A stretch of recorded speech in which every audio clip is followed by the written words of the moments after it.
151 million Kenya shillings, including the assets I own, including the goats and the sheep and the camels that I own. So I had to go and even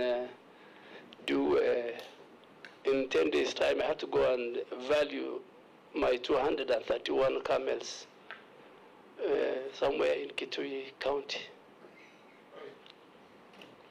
You are in Kitui County as well. So my net worth is 851. What is your current and anticipated sources of income? My current source of income annually in terms of rentals and others is about 10 million shillings. I will now open the floor to members. And I'll give the first bite to the distinguished Deputy Speaker. Good afternoon. As a nominee for the Minister, the Cabinet Secretary for Defense, you will have to deal with issues of Kenya's territory and boundaries. For a long time, Uganda has been a good regional partner. We had previous claims in the past where Idi Amin said that the territory, the Kenya territory, part of it, the Migingo Island, was in fact a part of Uganda. That problem has not been resolved. There's many recurrent arrests of our fishermen, and that has not been resolved despite us having good relations with Uganda. What are you going to do to secure that contested part of Lake Victoria? We will, you'll record, we'll take 4 questions from 4 different members, then you answer them together. Majority Leader. Thank you, Honorable Speaker. Honorable Duale, I have 2 questions in quick succession. One, you hail from the Somali community that cuts across Kenya, Somalia, and probably to Djibouti. And as much as you have stated that you hold no dual citizenship, in your view, as a Kenyan citizen and a Kenyan Somali citizen, Kenyan Somali, do you think with the incursion by Al-Shabaab and Al-Shabaab activities in the region, you would in any way be conflicted on your citizenship and nationality as a Kenyan and the Somali nationalism in the region? My second question, you have served as a member of parliament, leader of majority, emeritus, and you were in the previous administration. You do know the activities of the military in civilian, what would otherwise be civilian activities. Case in point, and I'm glad you have mentioned you have also been a livestock trader and been involved in livestock. The military has been involved in KMC. Military has been in Nairobi City County under NMS and various other civilian duties under your administration if you are approved as Minister for Defense. Do you intend to continue that policy of involving the military in what are otherwise civilian duties, or what will be your take on the involvement of the military in what are otherwise civilian responsibilities? Thank you. Yes, thank you, Honorable Chair. Honorable Duale, I'm sure you will recall that in the last part of the last parliament, you and I served together in the Public Accounts Committee. During our period in PAC, we interacted with the KDF, or the Ministry of Defense for that matter. And you will agree with me again that the KDF has remained a fairly professional outfit in the region. My question is, what is the philosophy that will underpin your management of the defense sector? Because we'll be superintending over the KDF, at least on policy matters. in view of what one would call conflicting positions, or rather controversial positions that you have taken in the past. A case in point, Honorable Duale, is your rather disturbing comments in the wake of the Al-Shabaab terrorist attack on Garissa University in your constituency of Garissa Township on the 2nd of April 2015. You are reported to have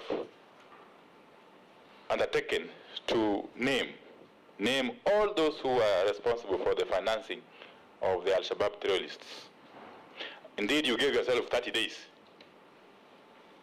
I'm afraid to say that Kenyans have been waiting to date for those names. So I would be happy to hear from you today, firstly by you naming those names, and secondly, elaborating on your philosophy, the philosophy that will underpin your dealing in the security, on national security and the defense of our integrity sector. But finally, is again your position on these threats to our national integrity by foreign elements, including Al-Shabaab, of course, and of late, elements of the Uganda People's Defense Forces. It is on record that a very senior general in the Ugandan People's Defense Forces has, in the recent past, threatened to capture Nairobi. A matter that, in my view, has been taken very lightly by the Kenyan state and government by reducing it to a mere diplomatic issue. While in my view, I think it is a serious security and defense matter. Thank you. Yes, one more, Daoud. Let me finish with the leadership. Boy. Thank you, Speaker. Speaker, I'd like to ask the nominee that first and foremost, he's been a very eloquent and abrasive leader, and comments by leaders have to be taken very, very seriously. Case in point being what my leader has just mentioned, the comments by a Ugandan general.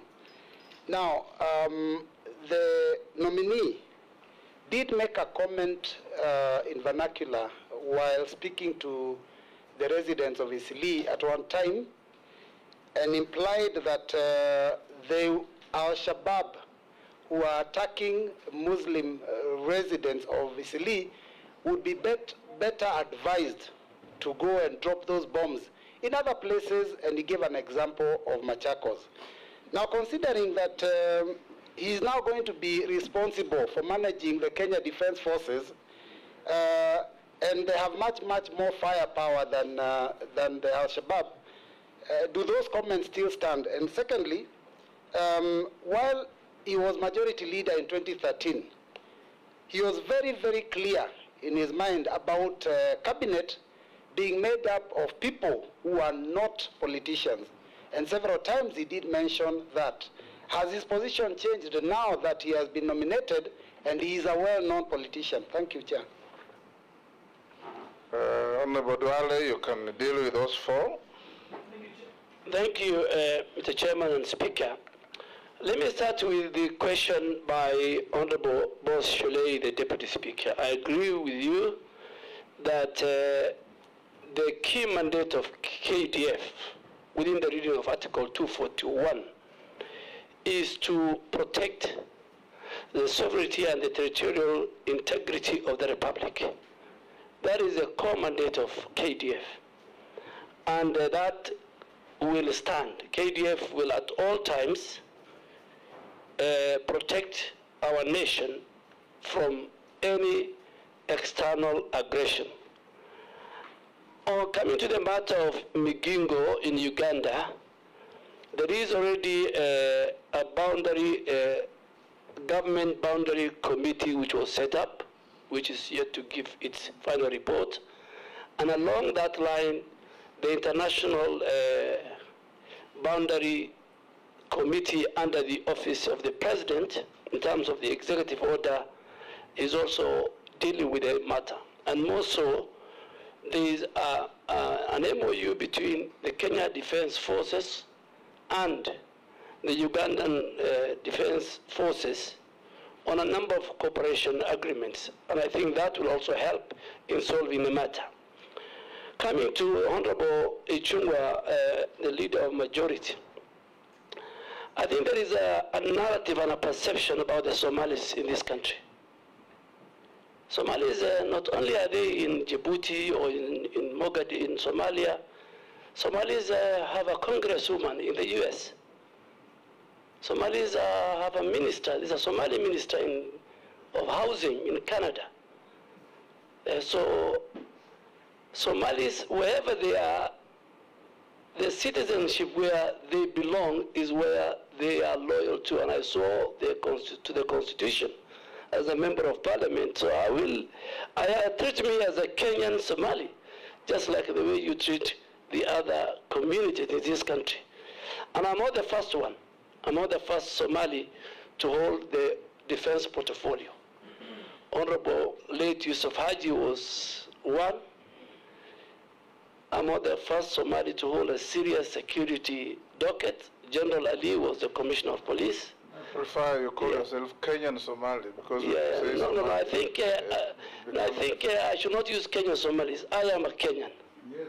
I am a Kenyan. So please, Honorable Ichung'wah, you are not one of them. But over the years, there's a clique in government who have a business of profiling Kenyan Somalis, and I think that will end up with this administration. This is an administration that wants to make all communities equal. So I will serve the people of Kenya in the docket of defense portfolio in accordance with the Constitution. Two, on the militarization of the civil service, I want to make it categorically very clear that under Article 241 of the Constitution, the Kenya Defense Forces have three functions.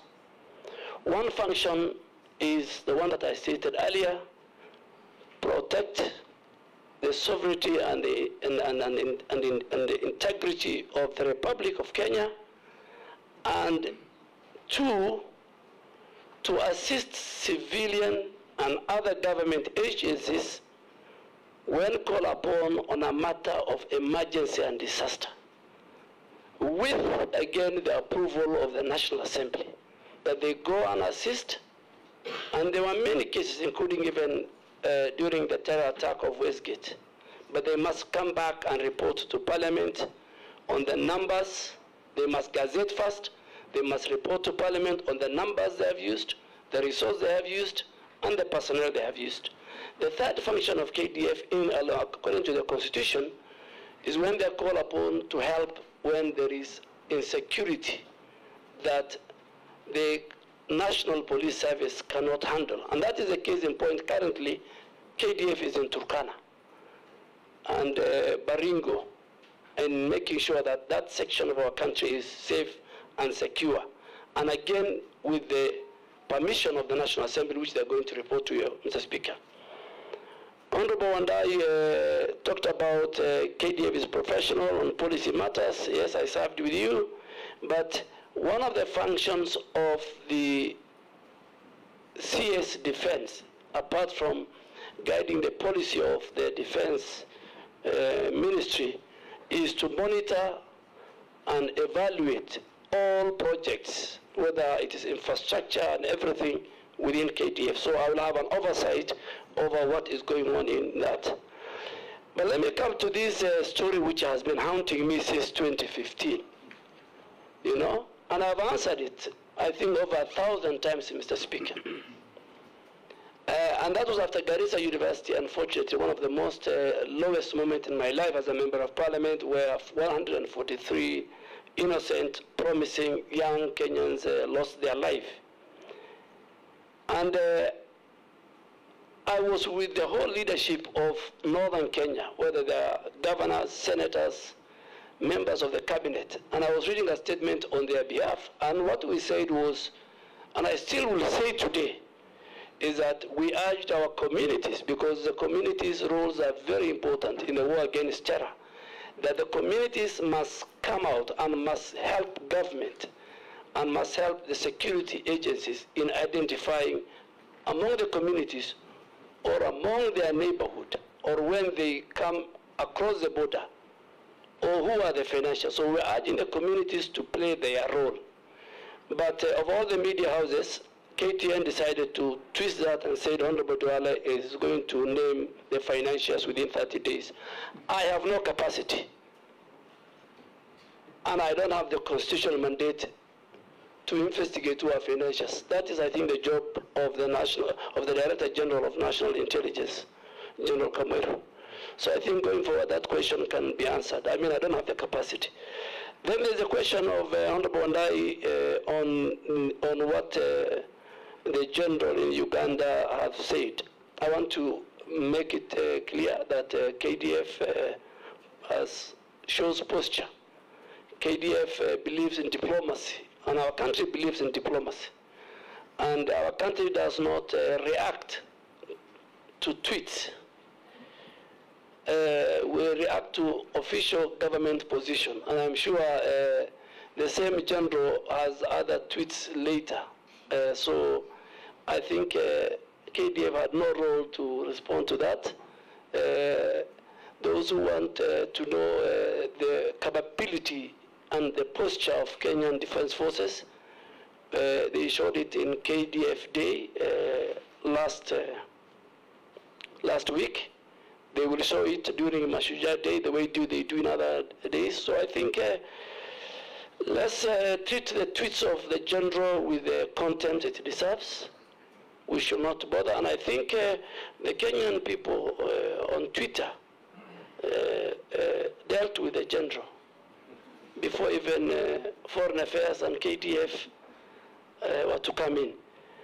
Honorable Mbui, I think you need to, because you have a background of a general, your grandfather was a general, just like the way my father-in-law was a general, and we went to the same school, but you have limitation in the Somali language, Honorable Mbui. I think you need to go and view and get a good translator.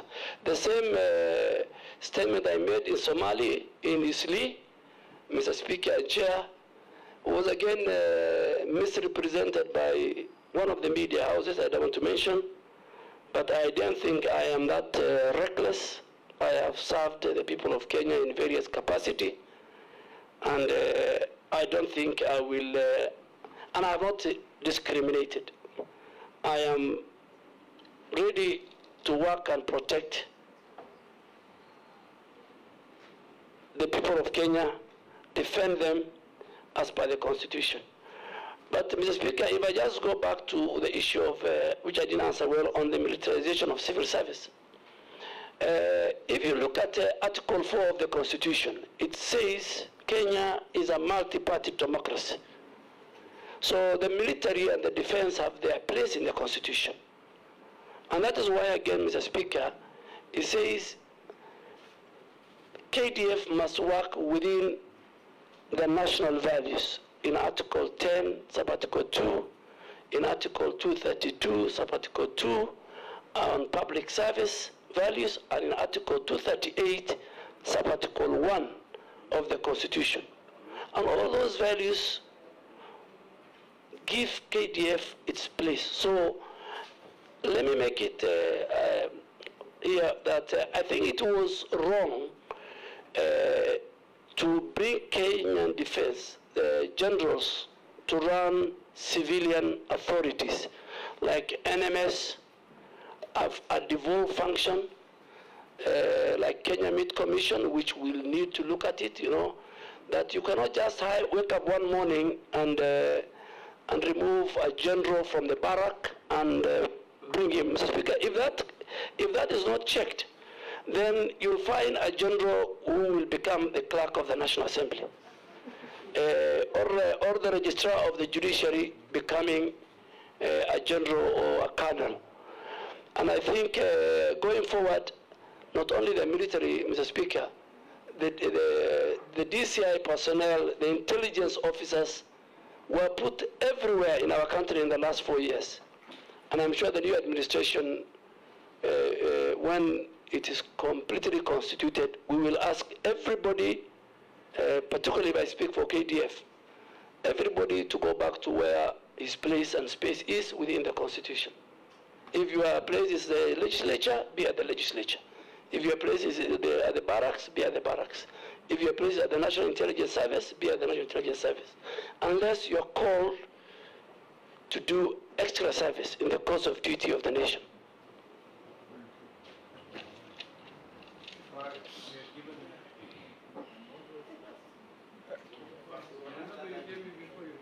Amisi, number 1, Daoud, Mishi, and Hosing. You are a regular host of the military.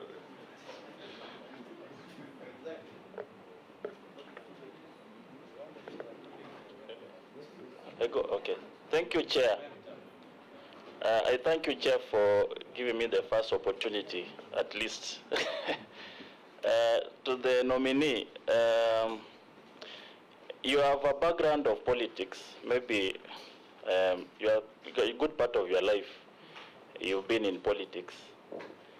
And we've known you to be loud, cacophonous out there when there is national issues.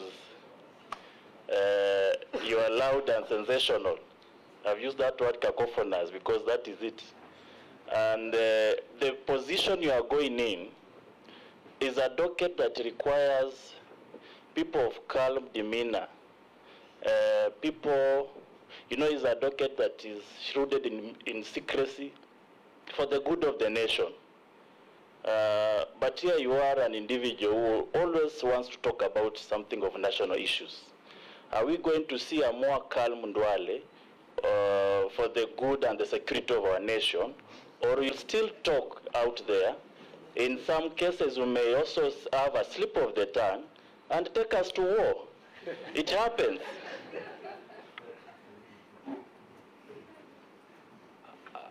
Thank you, Chair and Speaker. First of all, congratulations to the nominee for defense, Honorable Duale. And I want to agree with you, you are first a Kenyan and later a Somali, because I'm first a Kenyan, then a Mumeru, then I'm a nation. I want to ask you, Honorable Duale, because if you are approved as the Minister or CS for Defense, KDF always does recruitment every other year, but to get into KDF, you have to part with a lot of money. There is corruption, there is bias, there is discrimination. How will you ensure that that is stopped and meritocracy is there? The second thing is about buying or military hardware. We have not been to war for ages, I know. We're just giving peacekeepers. But our budget for military equipment is always there in the budget.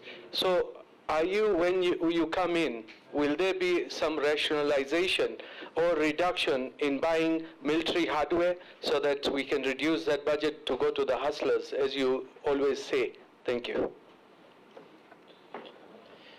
Thank you, Honorable Chair, and for giving me this opportunity. And as you said rightly, I'm a host of KDF. Allow me to ask the nominee, Honorable Chair. Honorable Duale, of course, we have been with you in Parliament and as our leader of majority. But what do you think the President saw in you to nominate you to defense? Not any other thing. Not finance. No, what is it that he saw? Isn't that an unfair question? That question should be asked. No, not really. No, it's not unfair. He's capable, Honorable Chair, to handle that. He's capable. Not really. He's capable. Number two, Honorable Speaker, Honorable nominee, Honorable Duale. There's this notion in our security that you only quell insecurity or cat rustling using military operation. And it's something you have been talking, Honorable Duale, very passionately on extrajudicial killing. Very passionately for the years I know you in Parliament. In my view, Honorable Duale, military operation, which of course now, as you know, it's in Tiati and other places, is also extrajudicial killing. And it has never brought peace. This is a fifth government. We have had operation in that area for all the 5 governments. With you coming, Honorable Duale, and you know extrajudicial killing, which this military operation is doing to innocent Kenyans, what will you propose, Honorable Duale, that is different, that will bring peace, harmony in the entire region, and not to militarize people, and not to bring extrajudicial killing in the name of operations? Thank you, Speaker. Yes, Honorable Duale. Chair, one left. Oh, yes, there is. Sorry. Yeah, thank you, Chair. My question is on counter-terrorism and security. This is about the dilemma of our troops in Somalia as Kenya continues to be hit by the Al-Shabaab. And the reason sometimes people say it's because our troops are in Somalia. So my question is, how do you intend to balance between our national security and human rights issues in terms whereby we keep on losing our soldiers? Again, we keep on losing Kenyans through so many attacks by Al-Shabaab, the Westgate, Dusit Hotel, Kikambala, U.S. Embassy, and so many others. That is my question 1. My second question, I want to put a reference from a reading from Major Retired Lucy Wairimo, who is a celebrated military psychologist. He has worked in the Kenya Defense Forces for almost 11 years. And his reading, he has stated that there is a systematic oppression, stereotypes, attitude, prejudices, biases, abuse, and there is also sexual harassment and abuse of women in the military. And this is brought up by the so-called obeying the chain of command. That has intimidated the women who are soldiers in this country. The women don't have a forum to talk about this sexual harassment. Anytime you talk about it, you're intimidated, you are given a transfer, you are demoted, and so many other issues. So how do you think you're going to put some strategy to ensure that women soldiers are not violated in terms of their rights, that women soldiers can also enjoy when they're in that working environment? And I'm saying this because there are so many cases whereby women soldiers have to run away to safe places, or rather to the centers where they can get some intervention. To finish my question, I want to say, are you intending to review the allowances, or rather the welfare of our gallant soldiers who go for peacekeeping mission? Some are injured, some are killed, the families don't get compensation, the processes are just too long, it is hectic, and so many challenges. The mental health cases, what we have witnessed right now, so many gallant soldiers, they're committing suicide, killing their families, killing themselves. So what are you going to put in place to ensure that even mental health issues are going to be addressed in the Kenya Defense Forces? I thank you, Honorable Speaker. You have violated the rules, but I forgive you. You should be asking just one question. Honorable Duale, you can answer the four. Honorable Duale, Speaker, let me start with the Honorable Amisi. I don't know what he meant. I mean, I do and speak based on the work I do. So when I'm the leader of majority, when I'm a member of parliament, I speak, and I speak my mind. When I become the Minister for Defense, if this House approves me, I will speak the way a defense minister is supposed to speak.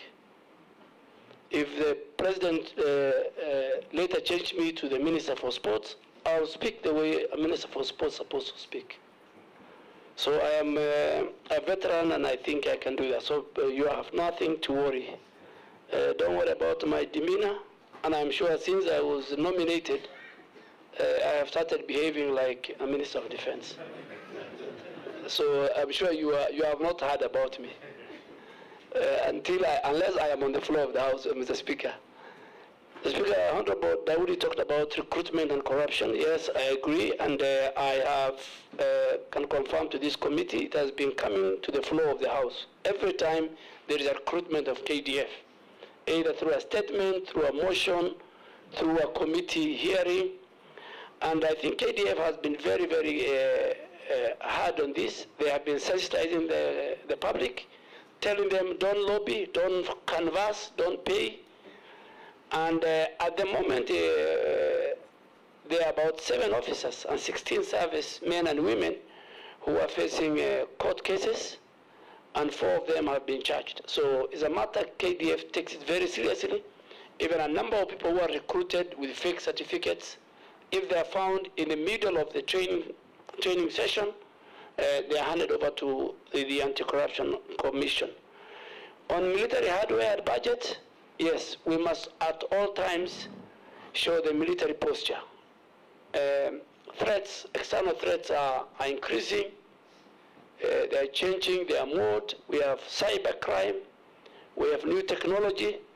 And I think KDF, like any other defense forces, must be at the level that they can defend, protect the independence, the socio-economic well-being of our nation, and the freedom of our people.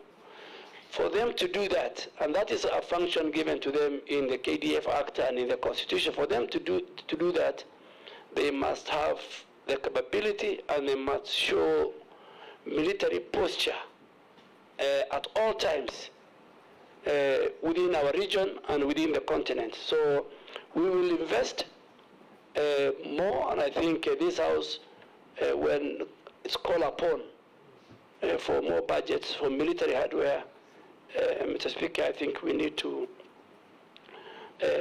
look at that, because external threats are very, very important. Honorable Posing, the Speaker said, I think that question, if you get an opportunity to somewhere with the President, appointing authority, ask him why you chose Honorable Duale to go to defense. That is a prerogative right of the appointing authority. If I now start saying other things, I might lose my job. So I don't want to go into that area. It's above my pay grade. Extrajudicial killings, Honorable Posing, I agree with you. Mainly what's happening within the National Police Service. And you have seen the action that the President has taken. It was one of our key things in our manifesto, that never again will the people of Kenya be butchered like rats. Those men and women who are in charge of the security, their work is to protect and defend lives and property of our people. Mr. Speaker, our judicial system is so robust that even on terror-related, there's a specific piece of law on how to deal with the terror suspects. On other Kenyans, it's well documented. So there is no lacuna in law. There is no place our security agents, whether the military or the other, the National Police Service, can use to kill. And the Speaker, it is very, very, Chairman, it is very, very hard the last 3 years when you see bodies floating in rivers. And I want to say it here, that on one Saturday morning in November of 2021, in my constituency, we found 17 bodies floating in Tana River, you know, because as the river goes downstream, the bodies come up. So I want to thank the President for cracking the whip first on the National Police Service, that all of us must protect life and property. The sanctuary of life cannot just be done away. And our military, and that's why I said our military must follow the law, must follow the Constitution. I have said it on Article 10 on national values, on Article 232, sub-Article 1 on public service, and on Article 238 on values on how they should handle civilian population. And the Speaker, in fact, the National Security Organ, I think in 239, it says, sub-Article 4, it says is subservient to the civilian rule. So even the National Security Organ cannot order extrajudicial killing. So, Honorable Posing, I know in where there were in the pastoral areas, a lot of people died, sometimes during operations. That will end under President William Ruto's administration. And Honorable Mishi, yes, terrorism is a threat. We went to Somalia in 2011, and in 2012 we became part of AMISOM, and now they're called ATMIS, African Union Transition Mission in Somalia. We are not the only ones.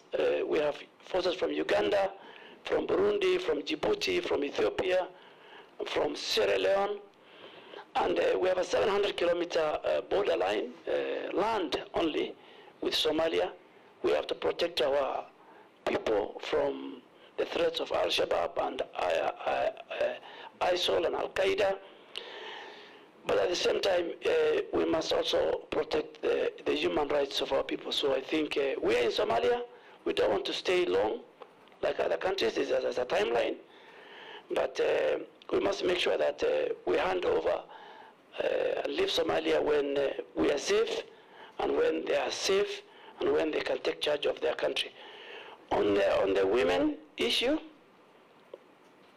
I think that's a matter, if there's evidence, I think women have really been integrated into the defense forces more than any other country, Mr. Speaker. In 1999, I think, President Moi disbanded the Women's Service Corps. The women were discriminated. They were called Women's Service Corps. And President Moi said, we want the women to integrate into all the sections of the military. And today we have a Major General, Fatuma, a lady who is in charge of the academy in Nakuru. Mrs. Chairman, I also had to engage robustly with the head of legal in the Ministry of Defense, is a brigadier and a lady. So women have really been integrated. If there are other issues, like in all other sectors, I am sure there is a committee of this House, Defense and Foreign Relations, with the competent members. That matter can be raised, and then I will be, if this House approves me, it's a matter we can address. Review of the salaries in peace, I think that I can deal with as a serious matter. You know, as the animal called SRC, already as a member, as a city, I'm also a member of Garissa Township. We already have a problem with SRC, so I don't want to go into salary review. Maybe if this House gives me the opportunity to sit at the defense headquarters, I can look at what is the current status in terms of salary and remuneration. But I think our men and women in uniform, both in the military and the police, and other state security actors, they need good housing, good salary, good equipment in order to protect our people. Then finally, on mental health, yes, there is the KDF and Ministry of Defense have invested heavily. We have a wellness center in Langata. They're building another one in Mariakani. It's being renovated. There are many psychologists who have been employed now. Our clergy, our religious leaders in the army, are in every unit of our defense forces to counsel their families. And that is an area I think our defense forces, Mr. Speaker, have done very well. Thank you, Mr. Speaker. Next round, Owen Bayer, Kano Raso, Mary Mase, and Wakili Morugara. Can I start? Yes, thank you very much, Speaker and Chair. The Honorable Duale, our nominee for Defense, it's in public domain that procurement in the military has always been shrouded in mystery. And reports of the Auditor General have always shown that. As you, if confirmed, how will you deal with this issue so they bring transparency and accountability and remove the opaqueness in the Ministry of Defense or in the military? If you allow me, Mr. Speaker, I would also say this, that the military has been patrolling the roads from Kiunga and Lunga, the coast. Especially, you find a lot of roadblocks that are being mounted by the military, especially at the coast. When I asked about this, I was told there's an executive order, there's something that something that is unacceptable. It is only in the coast where the military stops vehicles, stops citizens and asks them to produce IDs, and if you're not producing an ID, you are bundled into a military vehicle. And yet you believe that military should do what is its mandate in the Constitution. How are you going to stop this so that the people at the coast live like any other Kenyan without having to be stopped by the military? I thank you. Thank you, Mr. Speaker. Honorable Duale, I invite you to Article 241, Sub-Article 3, Sub-Article C, the deployment of KDF in areas to restore peace and stability, that is in any part of Kenya. Whereas the issue of internal security is largely the domain of the police forces or NPS. You coming into defense and also from pastoral communities that are largely affected by this instability and unrest, do we see you likely to demand for more involvement of KDF in such scenarios? Just as subsidiary, are we likely to see that you are going to play much a bigger role in the Greater Horn of Africa in terms of peace and security along Kenya's eastern and northern borders? Thank you, Chairman. Thank you. Next. Thank you, Chair. Chair, allow me to revisit the issue of recruitment. In fact, while I was coming here, I received a call from one of my constituents asking me to ask the nominee what it is that you are going to do differently when it comes to recruitment of soldiers into KDF. Because, Chairman, the truth is the concern of majority of the Kenyans who are hustlers is that they have had to sell their pieces of land. They have had to borrow even loans to secure placements of their sons and daughters into KDF. So the nominee for this position, if we approve you, what is it you're going to do? Are you going to change the design, the manner, the design in which these soldiers are recruited? And my second concern again is on our level of preparedness. Kenyans are concerned. What is it that we cannot deal with this issue of cattle rustling? Rustlers from neighboring countries attacking our people within our own territory. Yet we have KDF. What are you going to do to bring to an end this insecurity, especially in northeastern regions, once and for all?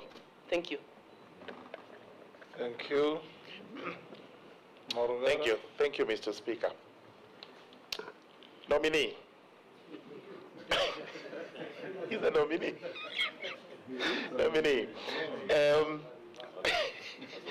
Kenya has one of the best armies. Let me use armies, whether defense forces or whatever. I mean, their reputation is extensive. And this is the reason why we are invited constantly to go on peacekeeping missions all over the world. We've gone all over. Number one, apart from that reputation, which possibly brings us pride, what other benefit do we get from these peacekeeping missions? Because we are lucky our army doesn't go to war, apart from when Somali asked for it, and later we became a peacekeeping force.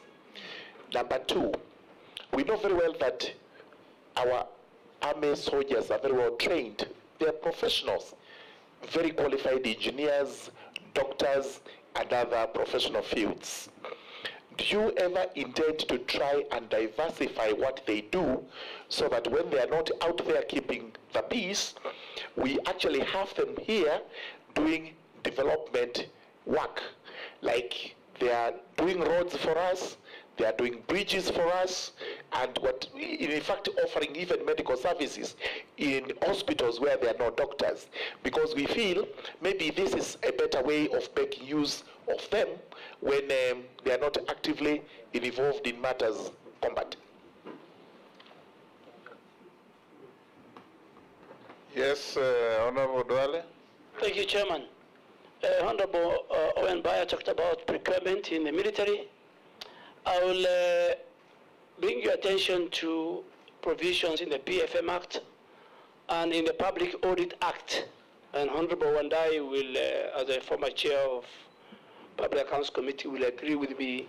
There are certain provisions in the PFM Act and in the Public Audit Act that give leeway to the procurement of particular services and equipment by the defense forces. And this is because we are in a very competitive world, so we don't want to expose our military hardware to our competitors. So even the Auditor General has certain leeway, what to audit, what that is, how do they procure equipment. I think that the law protects, but other jurisdiction, Mr. Speaker, like in the US, where the Committee on Defense and Foreign Relations are vetted,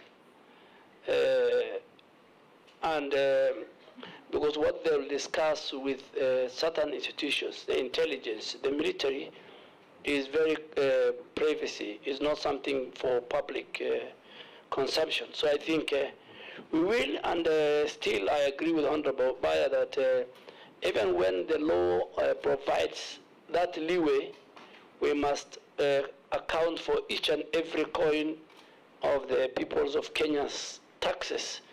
And I can assure you that that will be done by the new administration of President William Ruto, and if this House gives me the opportunity.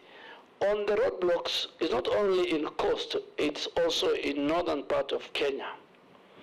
And these roadblocks are manned by multi-agencies. Sometimes the military is there. Yes, and I agree with you, there are certain times where human rights abuses take place. These roadblocks are supposed to be not permanent. They're supposed to be based on intelligence, and they're supposed to be based on looking for a particular person. But at times they are put there, and I am sure the National Security Council, the Kenya Defense Forces Act, the National Police Service Act, all these acts are guided principally by the values in the Constitution. I mean, this is a democratic country. In fact, for KDF, it says in the Act, they must at all times defend and protect the Bill of Rights. The Bill of Rights is wide. It talks about human rights, you know, and all this. So, Honorable Bayer, I don't think if this House agrees with me that those roadblocks will be roadblocks with a purpose and not to disfranchise and affect the human rights of the people. I am also a victim. If you drive to Garissa, you'll find those roadblocks. Those roadblocks, just like the way the president dealt with the men and women who were involved in the extrajudicial killing, I'm sure even those ones who are now manning roadblocks, with the new IG coming, if the houses, both houses approve, things will be different. Kanoraso, yes, you stated Article 241(3)(c) is where there is a conflict, there is insecurity in our country, and KDF is called upon. It is not my powers to send KDF to internal. That is a function of the National Security Council, chaired by the President. I'm just a member. The Minister, if this House approves me.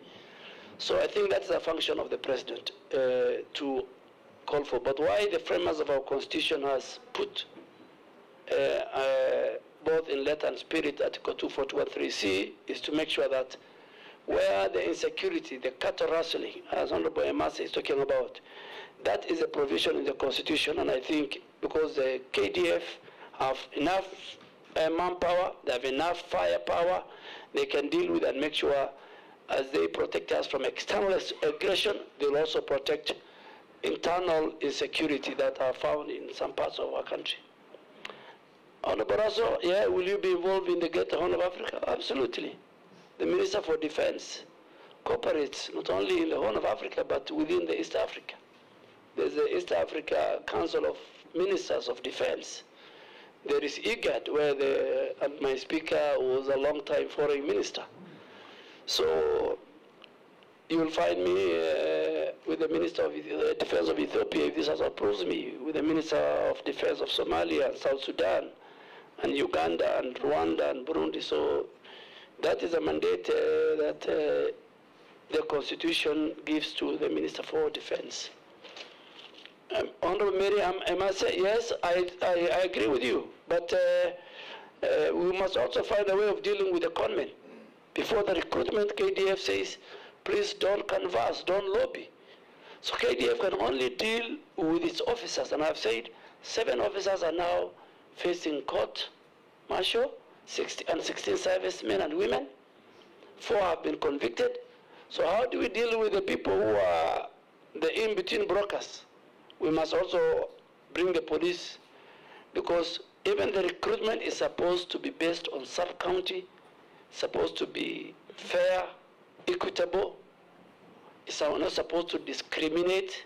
It's supposed to cater for all genders according to the KDF Act. So we must deal with the brokers. Then KDF, the Defense Ministry, will deal with its officers who are engaged in corruption during recruitment. My good friend, the member for Tharaka, asked me about peacekeeping missions. I think peacekeeping missions, not everybody gets it. Why Kenya has gone to many peacekeeping missions is because of its professionalism. That's why today if you go to Namibia, Kenya is respected. Today if you go to South Sudan and many other countries, if you go to Sierra Leone, if you go to Liberia, you'll find them there. They're doing a good job. I agree with you.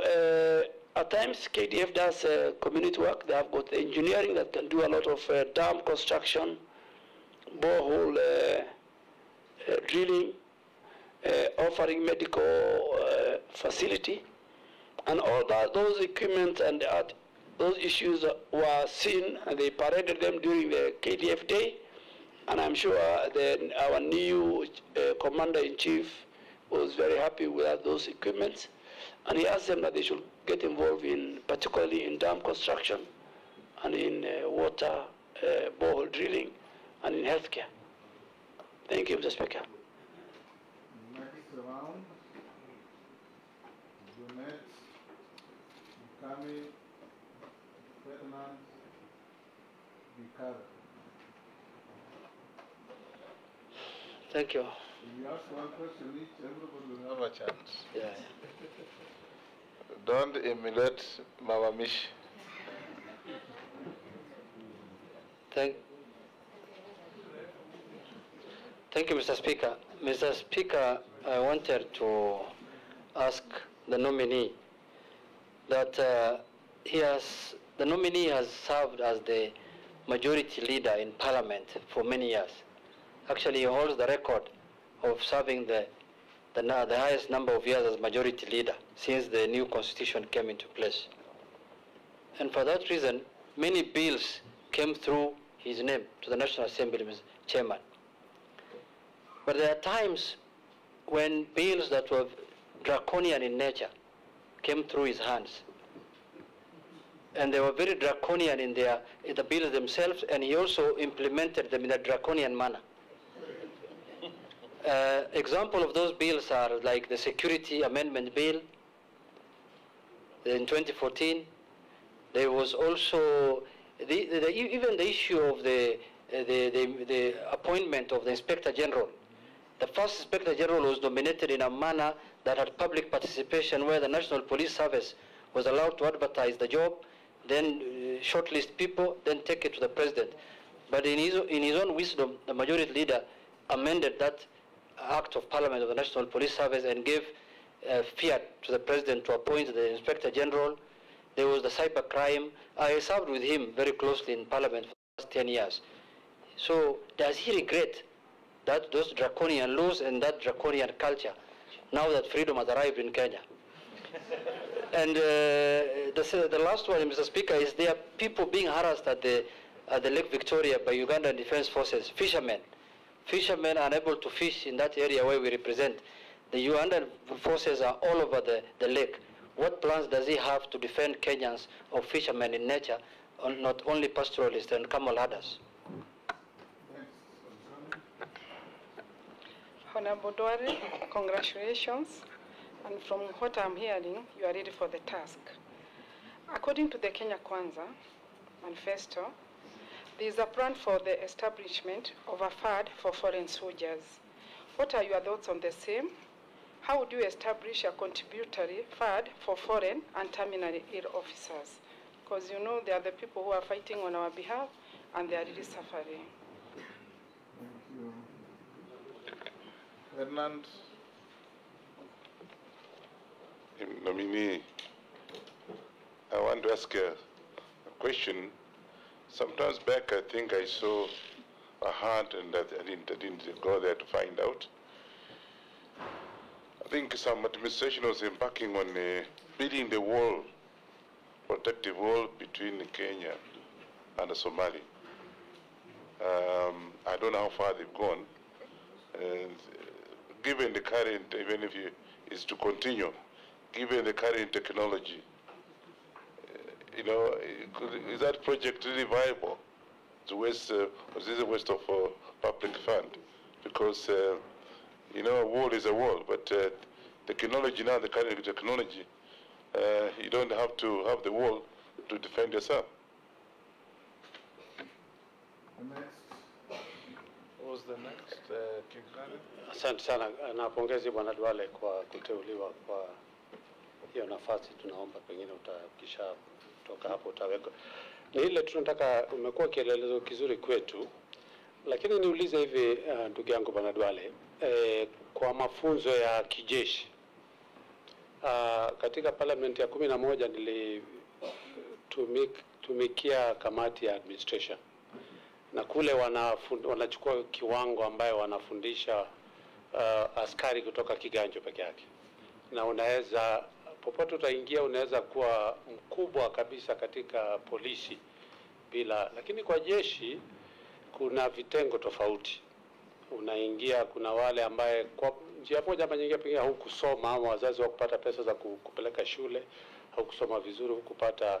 So ukianza kama askari wa kawaida unaenda mpaka senior sergeant, na hapo ndio mwisho wako. Na pengine hapo ndani kuna askari wanajeshi wazuri sana ambayo wangepata nafasi ya kuendelea kuwa captains na mameja na nyadhifa zingine katika jeshi. Pengine ungeweza kutuambia kuna mpangilio yote ya kubadilisha mfumo huo wa mafunzo ya wanajeshi hivi kwamba mtu yote anaweza kuwa chochote pale kwa jeshi, kutoka ranki ya chini mpaka kule juu. Ya pili pia, ingawaje tulikuwa napata mwaliko zamani, miaka mitatu hivi tulinyimwa mwaliko pale kwetu Nakuru. Kuna training ya cadets for 4 years hatujapata mwaliko, lakini naomba sasa pengine tutaanza kupata mwaliko. Tunapoenda katika ile siku ya pass out, tulikuwa tunaona kuna wanajeshi wengine kutoka Uganda na nchi zingine za majirani. Na ile swali lilikuwa tunaulizana, pengine kwa sasa tuko marafiki na nchi jirani, na baadaye pengine hatujui itakuwa namna gani.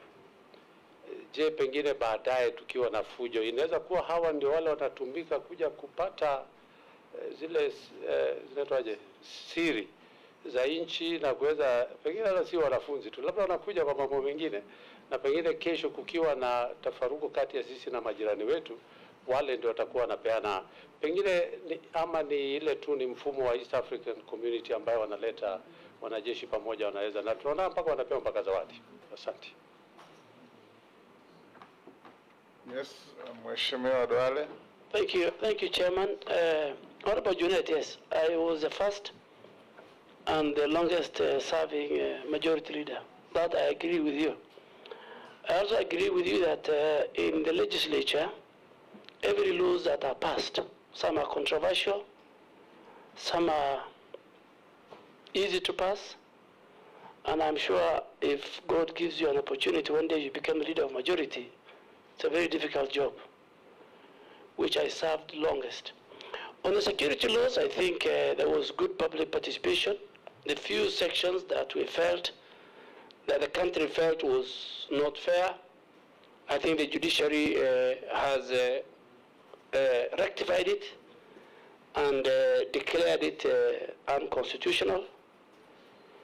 The one on the Inspector General of Police, that also went through public participation, went through committees. I hope you are a member of that committee. And I tried to scan the Hansard. I didn't see you opposing it that time. Honorable Jacob Dio was the leader of majority, and I remember him supporting it. You are leader. On the cyber crime, I can't remember. Yeah, but it passed, and I'm sure, you know, Mr. Speaker, if you allow me on a light touch, Honorable Junet was also very powerful the last 3 months, the last 3 years, and if I am asked to say the many draconian or unconstitutional things he has did with his partners, that will be for another day, not for my vetting. But just because I said on a light touch. I know, but You're Honorable. Because my day will come for vetting. Today we are vetting you. Yes. Now we can have those issues and he's vetting me. He's vetting you in advance. So I'm very sorry because I'm vetting him in advance. On a light touch. On a light touch, I said. So the Speaker, I think my security laws and that of the Inspector General are lesser crimes than than the one just on the political parties amendment bill. Mr. Speaker, on Lake Victoria, I think I answered that question. It is just like the one of Migingo. Now we have an MOU, KDF have an MOU with the Uganda Defense Forces, and the boundary committee is handling, and the International Boundaries Office at the Office of the President. Now that we have an active, sober, energetic president and a workaholic president, a lot of the many issues Kenyans were facing, I can assure you will be resolved, including you will fish without no hindrance under the leadership of William Ruto. People will fish, farmers will have fertilizer, and cattle farmers, others, pastoralists will have peace to herd their cattle. That I can assure you.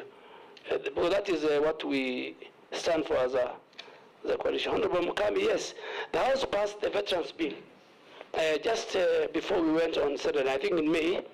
Now Kenya Defense Forces and the Ministry of Defense is preparing the regulations. The advisory board already has been put in place to make sure that our veterans, those who are not doing very well, their children, in that law, their children's school fees will be paid, their medical bill will be taken care of, and the regulations will be coming to the House soon, once we form the committee on the relevant committee. So that bill is in place. On the terminal ill, I said we have a wellness center. We are now building a number of hospitals have been built, and we're taking care of them. Honorable Wanyonyi, yes, the wall in Mandera, that is a practice that was picked from other jurisdictions. It was happening in the U.S., between U.S. and Mexico. It is in Israel, it is in Egypt, it is in Pakistan. I think once if this House approves me, then we'll review. But still, KDF has put over 19 fortified bases along our border with Somalia for surveillance and for deterrence to make sure that our country is secure. And in the last 3 years, our country was very, very secure to the good work being done by Kenya Defense Forces. Honorable Gikaria, yes, we have Eldoret where we train our servicemen. We have Lanet where we train cadets. We have the National Defense College where not only Kenya, but even the region send their top of officers. It's a prime college in the region. I'm sure the Defense Committee has visited. And then we now have the National Defense College. And we want to have our country to be a hub. And when they come even from other countries, they pay. The way we have Kenya School of Monetary Studies is a school of its kind in the region, Kenya School of Government, Kenya Revenue Authority, and I'm sure, Mr. Speaker, under your leadership, you will enhance the Parliamentary Institute, where we want to tap the talent in our country on neighboring countries to send. So, but there is always, Honorable Gikaria, career progression in KDF. Nakuru Academy, you have been denied. You know the reason why you have been denied. I can want to confirm to you that not only me, the Commander-in-Chief will allow each and every leader to be given access in his area when the president or anybody in government is there. We were in Laikipia over the weekend, and I'm sure members, the governor, the senator, the women rep, and members of parliament from that region, all of them are with us. So that was why you are denied, because you are not, I think, politically correct, I may say. But I want to say it to all. Things have changed. As Honorable Juliet said, there's freedom.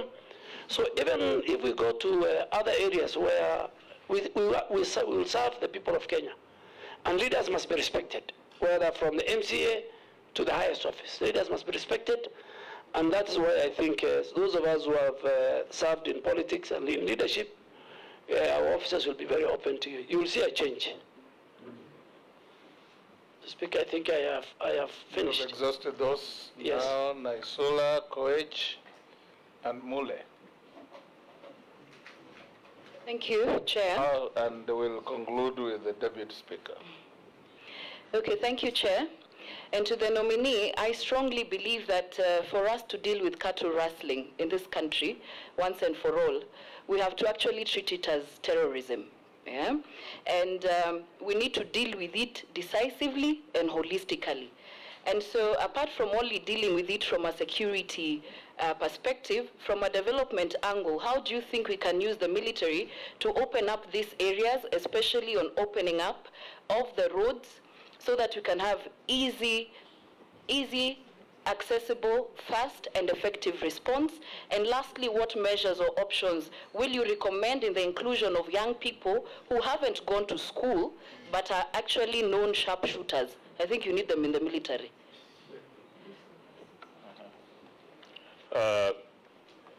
Honorable Duale, my question will be on our Kenyan military has largely been respected because of how we operate.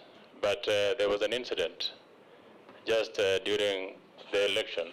There's been an allegation that one senior military officer was involved in trying to moderate the election. It is something that it doesn't augur well with the military. We'll want to find out from you so that in future we do not have such incidences where military officers are used to execute political assignments. Thank you very much. Okay, thank you very much, Mr. Speaker. Mine is going to the nominee, Honorable Duale. You are aware we are living in a region where it's very volatile within our neighbors, and they have serious internal security challenges. And as you are aware, you're getting to a ministry whereby we have even elevated the National Defense College to a university, whereby quite a number of neighbors would wish to come and do training and do programs and exchange programs within Kenya. My fear and my concern is very clear, Honorable Duale. How are we going to make sure that the people who come for training in Kenya, and especially from the regions whereby we are not very sure of, they will be vetted, they will be looked at to make sure that they don't carry away our secrets, so that in case they need to be mischievous, you'll be in position to approve them early enough. That gives us the concern of what you have said about the tweet from Uganda. It's not just a tweet to look at from defense perspective. It is a threat to the Kenyan sovereignty. and it must be dealt with in a manner whereby it's not an issue of a cup of tea. It's an issue where it takes the 50 million Kenyans' lives into a scare. And I'd wish if you can elaborate on this and give us a plan. And I served with you in the appointment committee. We vetted Honorable General Kaisari here. And one answer he gave us and the meeting was over, he'll not tell us in front of the cameras what he intends to do on issues of security and defense. So what you think is preview, don't say it. Last, in this batch, the Deputy Speaker. Thank you, Honorable Speaker. Honorable Duale, I see you've tackled all the questions quite well, except I have one that I would like to hear from you. What is your view on the current recruitment methodology being used to recruit cadets to the military? The current methodology is where they check the height, the dental structure, the physique, the weight, whether they can do a 100-meter dash.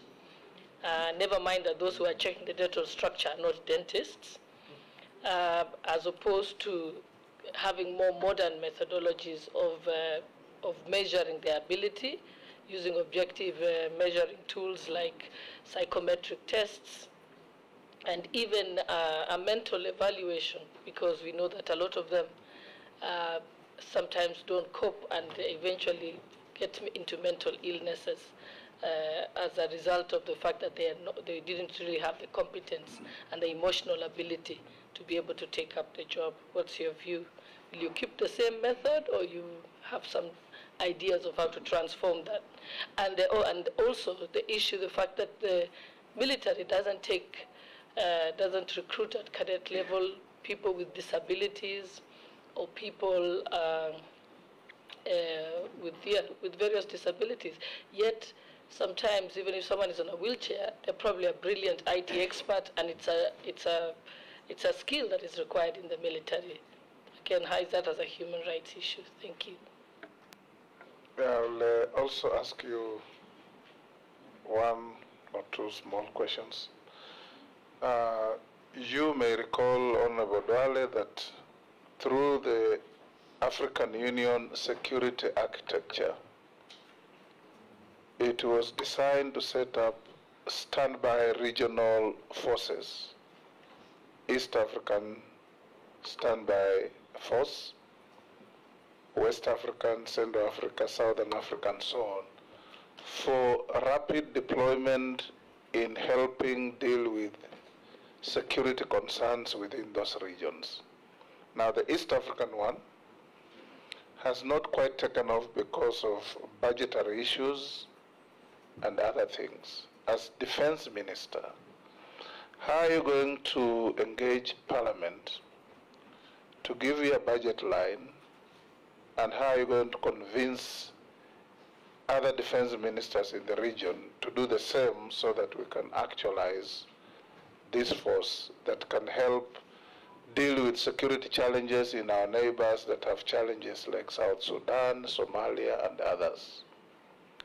The second and last, during recruitment, and these members of Parliament may attest to this, we see some very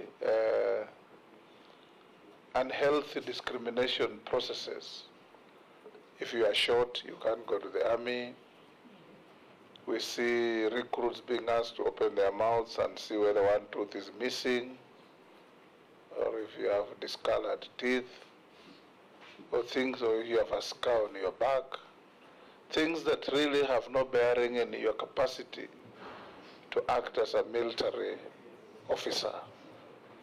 How are you going to deal with this? Because if a child at birth had a scar and has grown through life, gone to school properly, why should that scar be a deterrent in joining the army? Thank you, Mr. Speaker. Mr. Chairman, let me start with Honorable Sula. Yeah, Kete Rasaling has been pandemic and chronic problem within the security architecture in our country.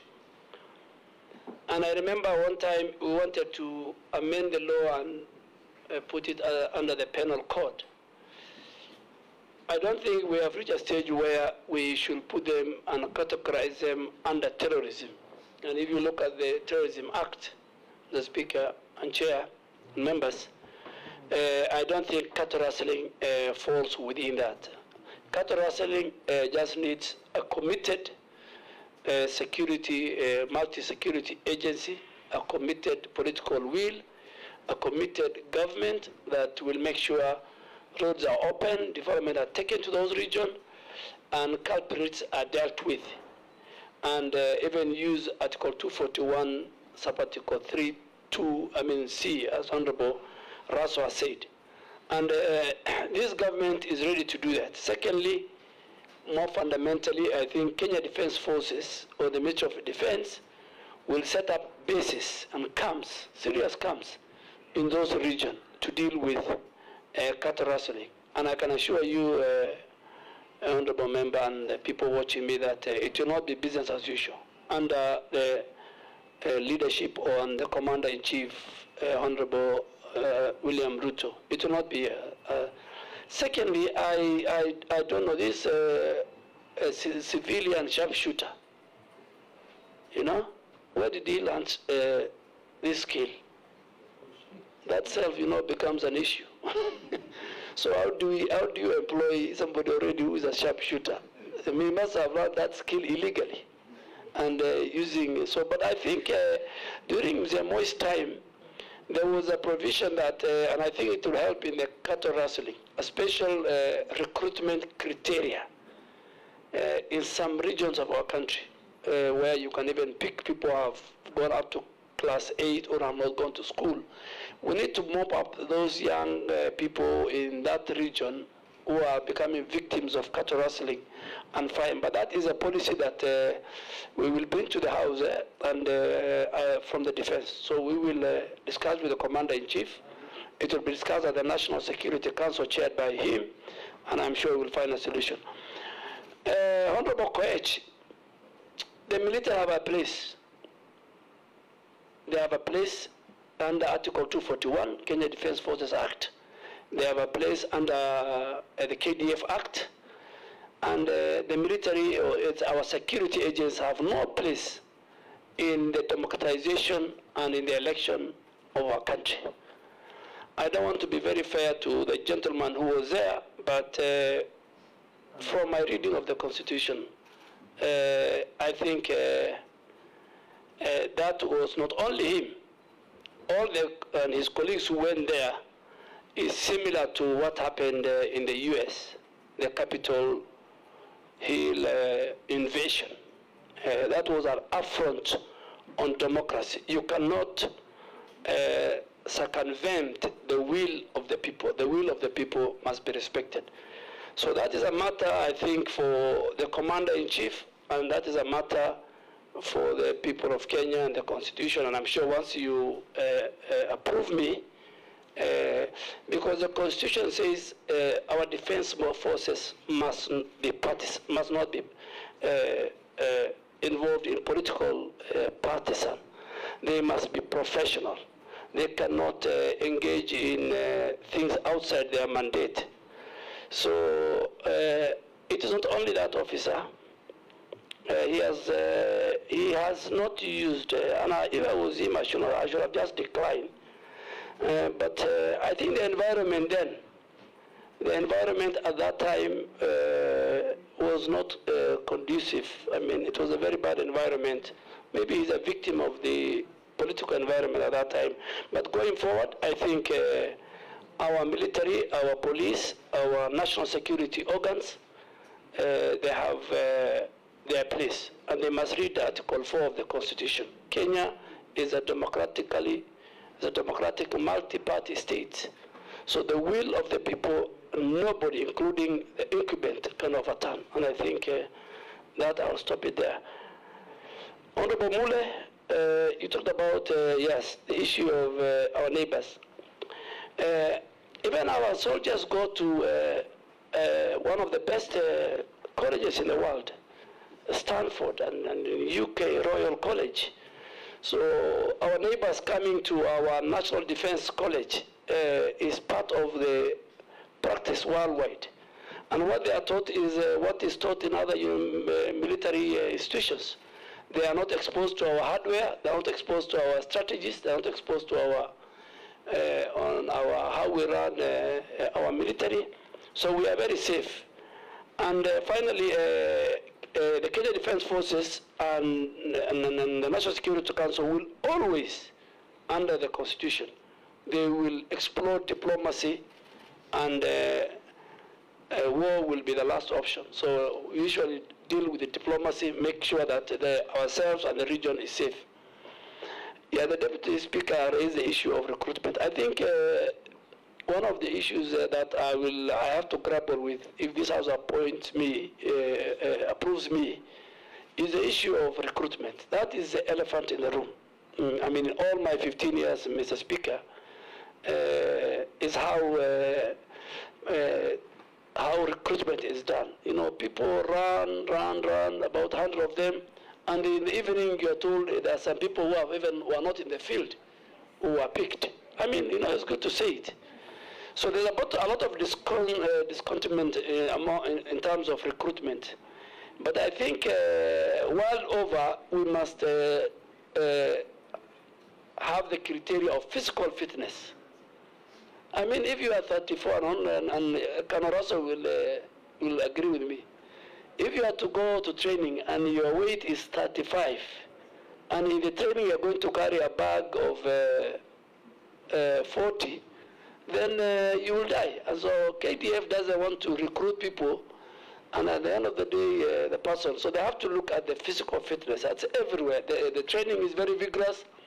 The training is tough.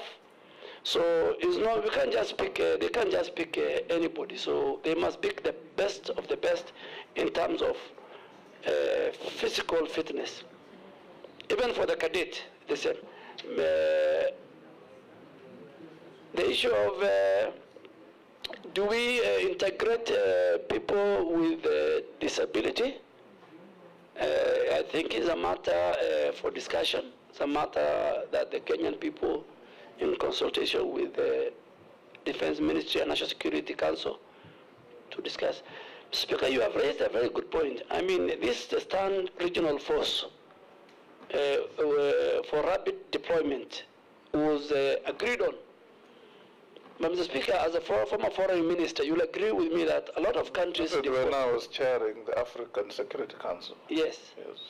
Yes, even the peace security organ of the AU.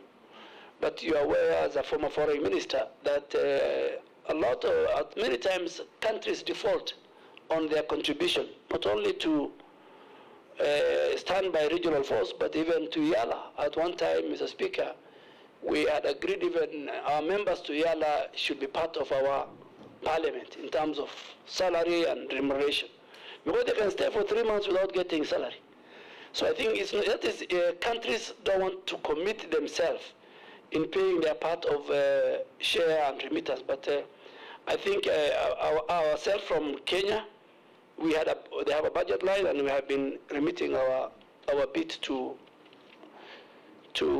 the East Africa Stand Force. Yeah, again, Mr. Speaker, you talk about recruitment. So recruitment is coming in. Is a matter that I think I should pick it up. Must be an area that needs serious reforms, very, very serious reforms. We need to know, because I have asked, and the KDF Act stipulates that the slots given to every sub-county is based on the number who are in the force from that sub-county, based on the census. But you know, an ordinary person in Likoni, for example, doesn't know how many are in the force. So if they're given 3 slots, we need to have a fair distribution of the Kenya Defense Forces, even for security purpose. We should not have a situation that one region or one community has is 20 or 30% of the forces. It's even risky. So the Constitution and the KDF Act stipulates very well that there must be consideration in terms of region, in terms of gender, in terms of ethnicity, in the recruitment of men and women to our forces. So I think we might not been doing that, and the recruitment, I'm sure the Committee on Defense and Foreign Relations, when they are formed, that is an area we need to reform. As Honorable Sholei said, the height, the person checking, is he a dental expert? How many kilometers you need to run? Of course, we must get the best of the best physically. And Mr. Speaker, you know, when if you allow me, Mr. Speaker, I served in NYS, and Mr. Speaker, there used to be something called marksman. You know, the tall person used to be at the end. But these days, if you see parade, you'll find very short people. So I think even this short, I'm not saying, there are certain criteria, physical fitness that must be addressed to. But I'll take that as an area of reform. Thank you, Honorable Junet. Just one rejoinder, with your permission. Mr. Speaker, I wanted to tell the nominee that he is very good in politics, but as you know that in this presidential system now, in the event that is vetted by this committee and passed by the National Assembly, shall we be seeing him again politicking in FINROLs, in Harambee places, or he will resort back, or he is going to perpetuate the bad manners of the previous CSS who were politicking outside, and people have been complaining about that? Or he is going to confine himself to the ministry, or he is going to give me problems in the mosque now politicking, Mr. Speaker, Mr. Chairman. Honorable Junet should be the last to ask such a question, because we saw you encouraging and comforting ministers during campaign rallies. Some who are occupying the position you are vetting him for. Mr. Speaker, now that is bad manners. Is he going to stop? Is he going to stop? Mr. Speaker. Mr. Speaker, you have really helped me because unfortunately Honorable Junet now is on the other side. But I want to confirm to this committee that I will not be like my predecessor, with a lot of respect, who was in the camp of Honorable Junet. I will, of course, sell a government agenda. I will go to weddings and funerals, even though the Muslim funerals take only 5 minutes and 10 minutes, and you're not even allowed to speak. But I'll go to my colleagues' funerals, and I will sell the policy and the agenda of government. I will not politic. But you are a classical example. The Speaker said, the Speaker is the wrong person to ask me that question. Should have been Honorable Dawood or Honorable Mishi. Yes, but I think the Constitution and the Act, Mr. Speaker, is also very clear that ministers can sell government agenda. All that we were telling the previous ministers was to respect the institution of the office of the Deputy President, and not to insult and not to cabinet collective responsibility. That was, but we were not against. In 2017, ministers were campaigning, but in 2022, something else happened. I don't think our country will go back to, and even I don't think I'll behave like some of the ministers. I will respect Parliament, Mr. Speaker, and I will. I'm one person who believes that the oversight role of Parliament is central to our Constitution and Article 95. Thank you, Honorable Junet. Sorry, Honorable Duale. Junet, not yet. Maybe as will come 10 years from now.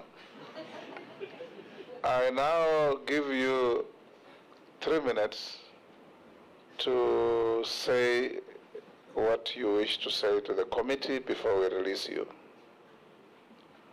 Mr. Speaker, unlike my predecessors I know the hard work is the report writing and the plenary. I really want to indulge this committee that in their wisdom they feel fit that I serve the people of Kenya in the new position. Speaker, I am humbled that I have been in the corridors of Parliament, and if I am approved, I'm going to miss Parliament. Speaker, just like General Kaiseri asked, allow me as a former majority emeritus to come to Parliament and have lunch if I'm around here. Allow members, by changing the standing orders, allow members to come and answer questions. I remember during 10th Parliament, Mr. Speaker, you were with me. The most interesting thing in Parliament is when the voters hear their members, elected members, asking questions on the floor, and the person answering is from the executive. Mr. Speaker, and finally, I want to most sincerely thank you and the committee for carrying this constitutional duty in line with the Public Parliamentary Appointments Act and in line with Article 152 of the Constitution. Thank you, Mr. Speaker and Chairman. For your comfort as a CPA member, you have a lifelong access to Parliament, and nobody will restrict you. Thank you very much, Honorable Duale. We wish you well. You don't leave behind your original certificates. Clerks will facilitate you to have them after cross-checking with the copies. We will now request you to take your leave, and the sergeant, upon Honorable Duale leaving, will have to bring in the Honorable Alfred Nganga Mutua, Doctor.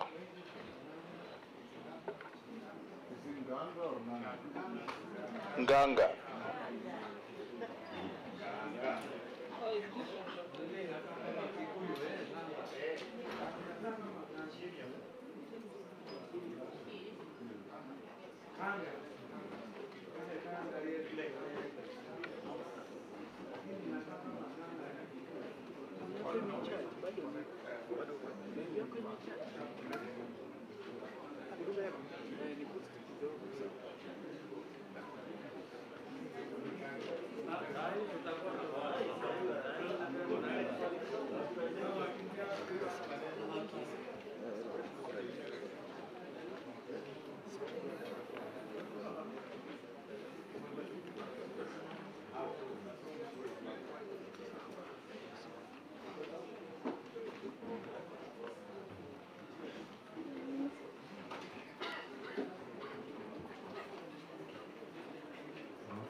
Can you usher in the Honorable Dr. Mutua?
The Honorable Dr. Alfred, is it Nganga or Nganga?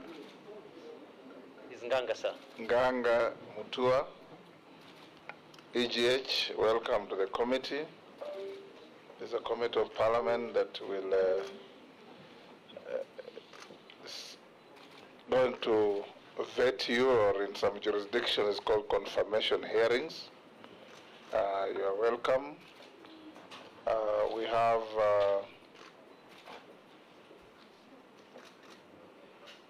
our members present, including the Deputy Speaker, and we'll start by asking the clerk to administer an oath. You have a choice of the Quran, the Bible, or affirmation, depending on your faith.